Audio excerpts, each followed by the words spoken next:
I can remember being in positions where it was clear to me from the moment I joined that I was expendable, right? If I got fed up or if I didn't deliver, if I left, there would be 100 people just like eagerly waiting to take my position.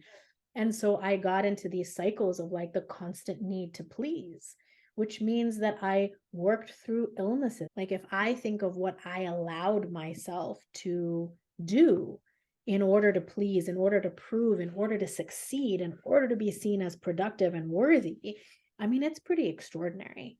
Um, and and also just like it's probably really uncomfortable for people to hear that that's what people feel like they need to go through in order to be valued um, in our industry, in the human rights field, in a field of work that is actually meant to be about transforming our societies to be more inclusive and less violent, where you belong, where your fundamental rights are respected, where you feel safe and taken care of.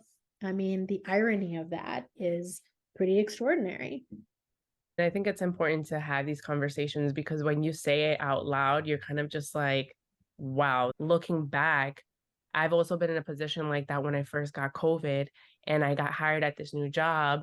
And they were like, wow, Stephanie, like you're such a go-getter. You didn't take off, while you were a little bit delirious on a fever, you and your mom, and, you can't even write a proper email. And I got kudos for that rather than being like, no, you need to take off. And then looking back, I was like, I feel good because I did that. And now I'm just like, no, like I wish I wouldn't have gotten praise for that.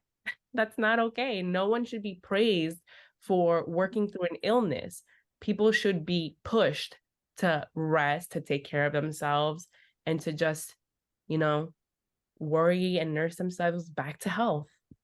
So yeah, saying it out loud is always more helpful because you're just like coming to these realizations of like, whoa.